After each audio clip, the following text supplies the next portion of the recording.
Good afternoon. We welcome you to Aveo Edrington Park Retirement Village. We're focusing on the house that Sam built. But this is a living retirement village, so we may see as we move around motor vehicles and people going about their daily business.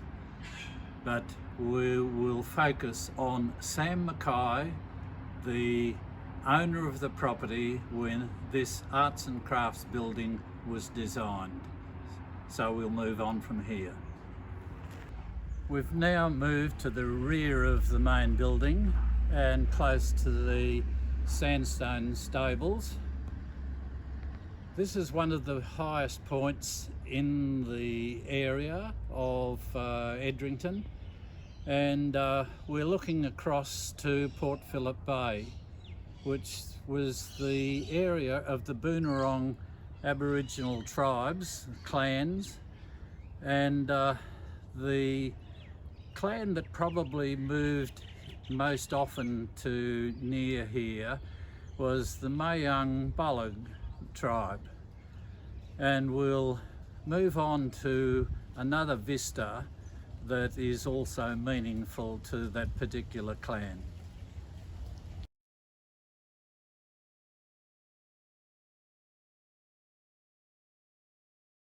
In 1860, the house that existed on the property was very small, and Abraham Gardner built the brick cottage that we still have in existence. Unfortunately, the partnership between Robert Gardner and Abram Gardner broke down, and the partnership was dissolved, and in 1862 there was a series of court cases, and Abraham was required to leave the property. It was then sold to James Gibb, and James Gibb was a 20-year-old young man whose parents were Scottish. He'd grown up in Campbellfield, and he took over the running of the property. We now know that he was an extremely civic-minded man. He was a councillor on the Shire of Berwick for many years, over 30 years. He was Shire President on 6 occasions. Not only being a local government person, he was elected to the state government and served several terms on the Victorian state government. He married later, and after a trip overseas came back and was elected to the federal government in 1903. At that stage, of course, the federal government was sitting in Melbourne, and there's a little story that Gibb used to walk from the top of the hill, the property here, down, get through the fence at Berwick Station. Well, one day he heard the train whistle blow in Beaconsfield, and in somewhat of a hurry rushed through the fence, but got caught on the barbed wire, so much so that he couldn't untangle himself. Well, the driver and the fireman of the train knew James Gibb. They pulled the train up alongside, got out, released him from the barbed wire, much to the amusement of the passengers. So yes, James Gibb was a large man in more ways than one. We've moved now back to the front of the main building. Sam McKay purchased the property from James Gibb in 1903. He installed a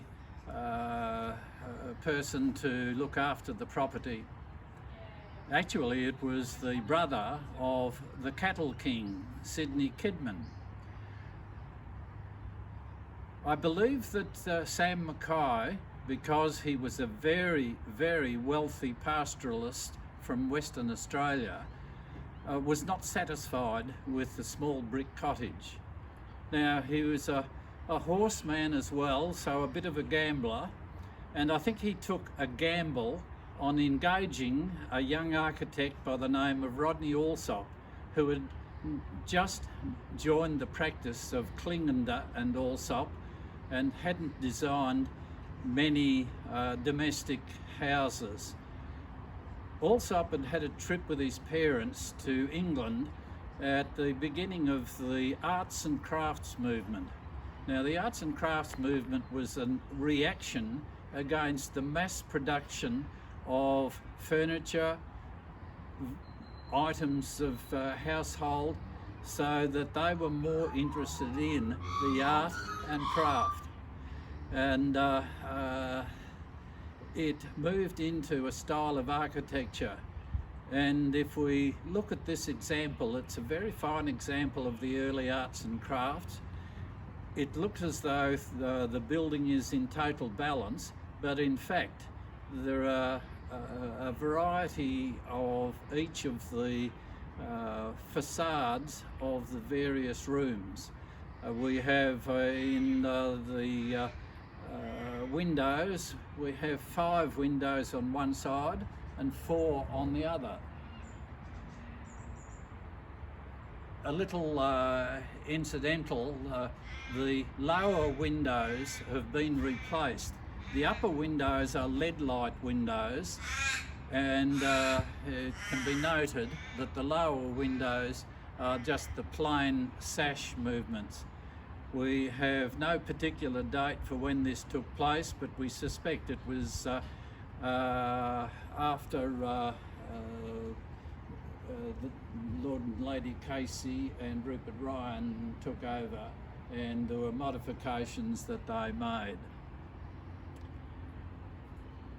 Rodney Alsop, as the architect, became well known because many of us have been to rural towns in Victoria and have seen the T&G insurance buildings in Collins Street in Melbourne, in Mildura, in Warrnambool, in Geelong. They're notable, white in colour, a tall tower with windows in the tower. It was Alsop and his practice that designed those buildings. He's best known and was awarded a prize for his architecture of the Great Hall in the University of Western Australia, Winthrop Hall. Alsop was married to a woman who was interested in landscape gardening, and together they added the dimension of gardens to the buildings that were designed. We are only surmising that some of the plans for the gardens here were designed by Alsop and Alsop. We'll now move into the building to have a look at some of the interior rooms of the Arts and Crafts building designed by Rodney Alsop and the owner, Sam McKay. We've now moved into the room on the southwest corner, and it originally was the billiard room. A noticeable feature is the wooden ceiling, hardwood tongue and groove boards with beams across. And also a noticeable feature is the original marble fireplace. Attached to the original billiard room was this raised platform, and it was here that those men who were waiting for their turn at billiards or whatever they were playing would have sat and smoked their pipes or cigars. In later time, a wall was built across this direction, and it became the study for Lord Casey, and a very pleasant study looking out to the gardens.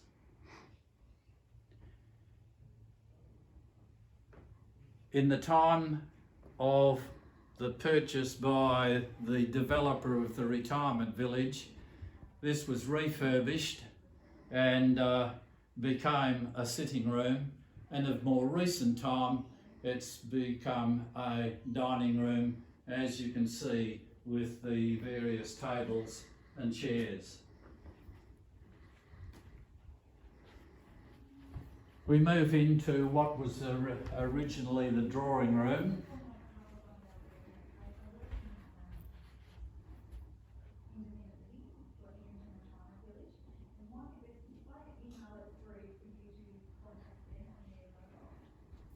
And this is a typical arts and crafts style of the surrounds of the fireplace. Simple, but could well have been hand done. This was the original dining room of the Sam McKay mansion. For many years it remained as the dining room for all the subsequent owners, and it's now used for multi-purpose, for morning teas, afternoon teas, suppers, for meetings. There is a change of configuration. In the original plan, there was a doorway through here to the butler's pantry, but in the refurbishment to become the retirement village, the doorway is now to your left and has been developed into a kitchen. We'll now move on to another, one room that used to be two. We've now moved into an area which currently is one room, but when it was constructed it was two rooms. This was the kitchen. This end is the kitchen. The far end, where there was a wall across and a door through, that was the scullery, where food preparation and the washing of the dishes was done. So in the refurbishment to make it more appropriate for retirement village people, this became called the garden room.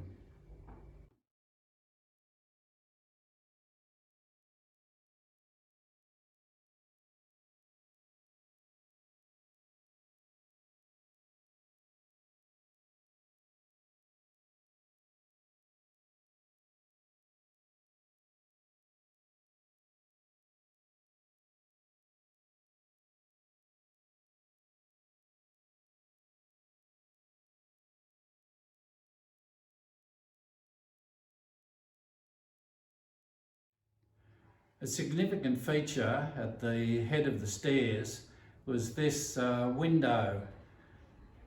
It was changed when the owners, prior to Lord and Lady Casey, or at that stage just plain Richard and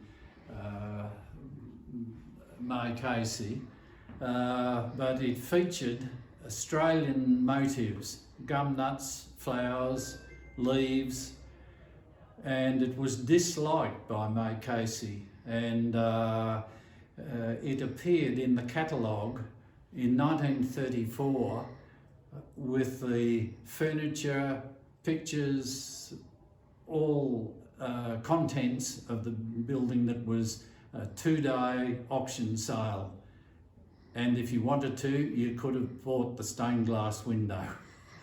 It's been replaced with a lead light window, but very plain. We know of the furnishings that were used here by the Caseys, designed by Lady Casey herself. And if we move in the direction over here, we have a a statement of some of the furnishings that were provided.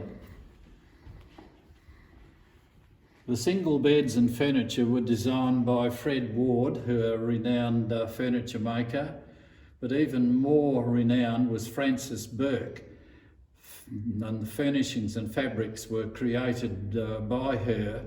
She was a friend of May Casey for many years. And as was noted earlier, the current use of this room is a billiard room.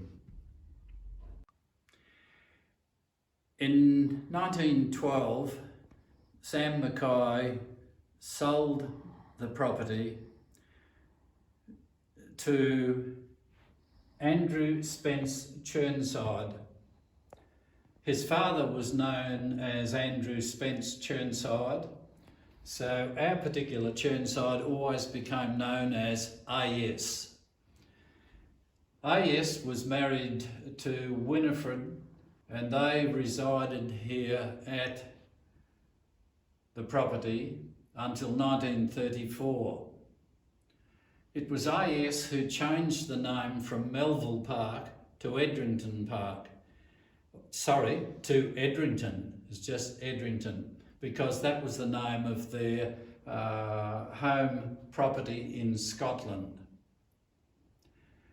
Winifred Chirnside was in High Street, Berwick, when her motor car, possibly because the brake wasn't on properly, started to roll down the hill, and she personally tried to stop it. Unfortunately, she had an accident with a number of broken bones and was in hospital for a number of months. Her husband, AS, was taken to hospital and suddenly died. 3 months later, Winifred herself had died. It would appear that Winifred had changed the will, and surprisingly, the property Edrington was left to Colonel Rupert Ryan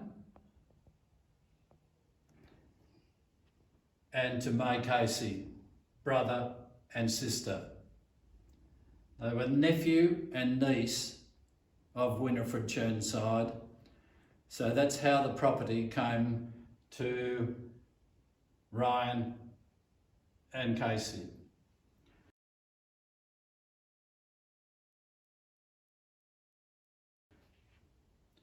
Rupert Ryan managed the property as a farm for many years. Richard and May Casey spent time here when they returned from Canberra, where Casey was a politician. When Rupert Ryan died in 1953, the property passed to May Casey and to Rupert Ryan's son, who was bought out by the Casey family.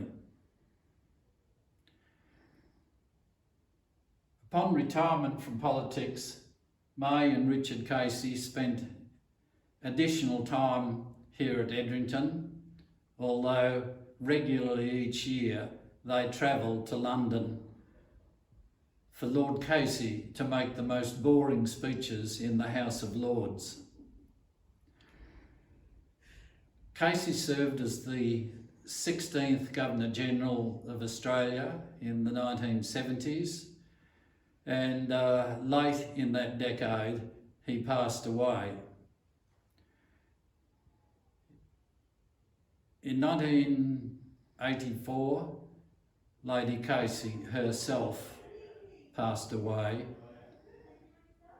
The property was offered to the family, who decided that it was not able to be used as a family home, and the land and the house were sold.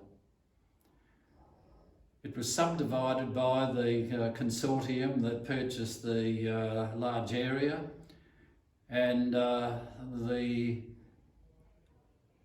retirement village developer, Zig Inge, purchased the portion of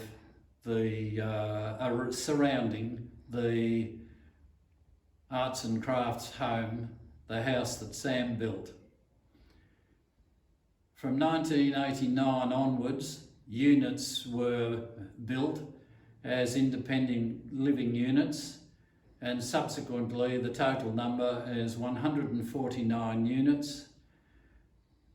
And the house that Sam built was refurbished with minor alterations to make it available and suitable for a community centre for the residents in the retirement village. So we've just about come to the end of the house that Sam built.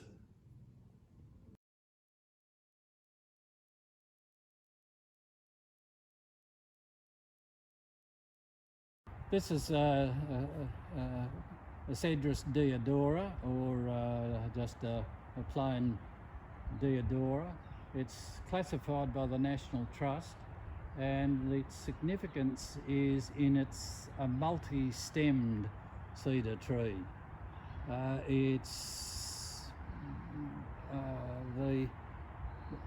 How old it is hasn't been established. There's no record of when it was planted, but we believe it was before the house that Sam built.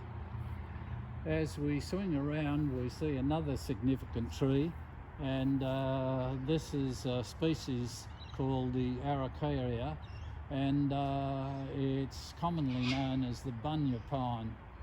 And every couple of years it produces huge cones, which not particularly liked by the cockatoos that are making their presence felt, but if they fell, it would create a serious injury, because the cones can weigh up to 8 kilograms.